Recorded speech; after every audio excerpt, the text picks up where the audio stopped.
until that's the last resource that you have, because otherwise you cannot bring CO2, there's no photosynthesis. That's not going to be good for you. So that's one of the last things we want to do. Like, let me just leave that for the end till I have no more choice.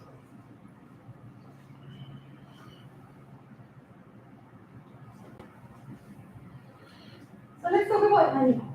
How do animals, when you're thinking about an animal that prepares for the winter, how do animals prepare for winter? What do they do? Yeah. They put on a bunch of weight. They put on a bunch of weight. When you're putting on a bunch of weight, what are some of the adaptations in terms of like epidermis adaptations that you need to be able to can put on all that weight? It's equal down. When you put a lot of weight, what happens to your skin? It stretches. Skin thicker. Sorry? Skin thicker. Well, more than the skin getting thicker, what's happening to your skin? Yeah. It's stretching. It's stretching, yeah. So you have to you actually have to do one thing, that is, you have to create more skin and then it's going to stretch, right? You're putting on weight, so they also need more skin so that they can create it. They can put that fat on. Well, plants cannot do that. So plants cannot decide, oh, I know dry season is coming, I'm going to put on a lot of water so that I have enough water for the next 4 months. Their epidermis doesn't stretch like that. They cannot just simply synthesize more epidermis, put it there so that they can have more epidermis. I mean, just basically more area to store that water. What happens is most of the growth in plant cells, of course, have two main sites, known as the merystems. That's where most of the cell division occurs. Cells cannot migrate, so you cannot produce like a cell in the root meristem and then put it at the stand where it's going to accumulate water. So because that, if you are trying to accumulate water in the stand, that's going to be a problem.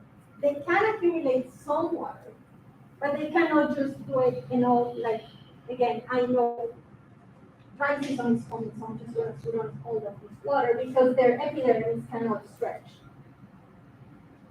So what happens is, again, even when it's a cycle, even when there's abundant water, there is just so much water they can take in at some point.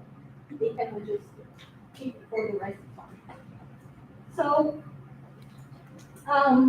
do you have any idea of what plants can do? How can plants, to some extent, stretch their epidermis?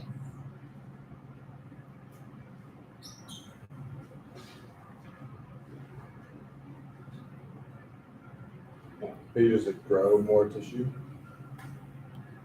Well, they could, but this is what happens. They cannot put it on the places that it's needed. Most of the growth is going to be limited to the meristems.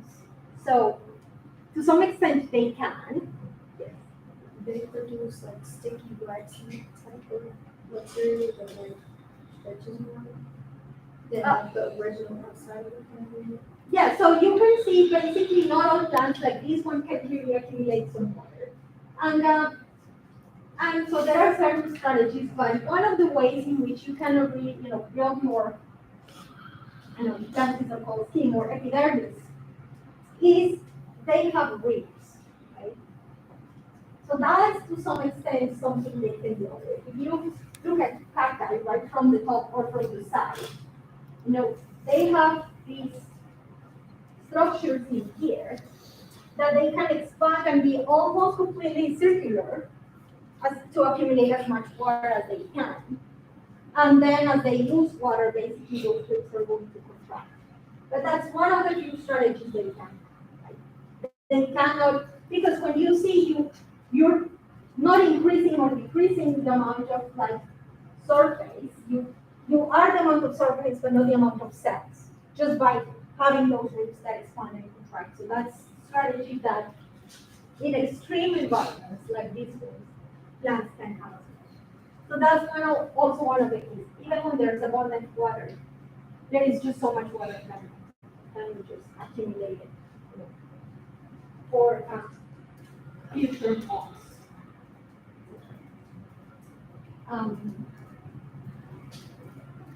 Okay, so this is just the last one. So think that you are a plant and you are under water stress. What do you think you can do, or what is your strategy? What would you do to try to manage those conditions or prepare for them? Where would your energy go if you're already underwater?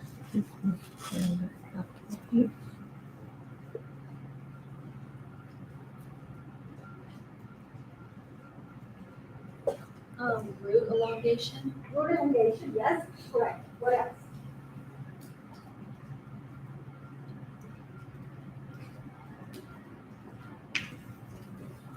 You want to produce more like sugars to build the starch so that you can, like, you have more glucose to change the solute concentration and to change the gradient. Yeah, so solute, right? Solute accumulation. What else?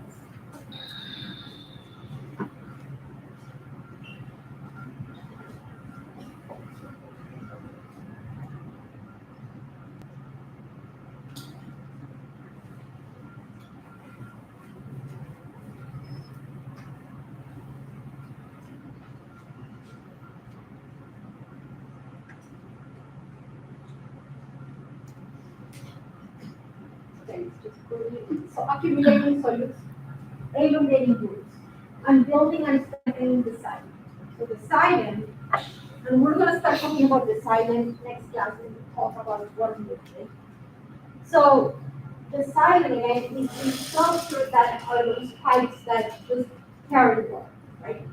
So you want to make sure basically that silent is strong enough to support water transport, the pressures that are required, or the pressure gradients that are required to drive water transport up into the leaves. Yes. Is like solute accumulation and like energy intensive, or is that just a natural process? Well, so what happens is, when you're bringing solutes, think of ions or anything against the concentration gradient, many of those times you need pumps, so that is going to require ATP or some kind of energy cost because you're driving things against the gradient. So that's never going to be diffusion. That's not going to be a passive process. It's going to be energy required. Okay. Any more questions? Good. So I will see you. Right. Oh, yeah. Oh, you're coming to that meeting.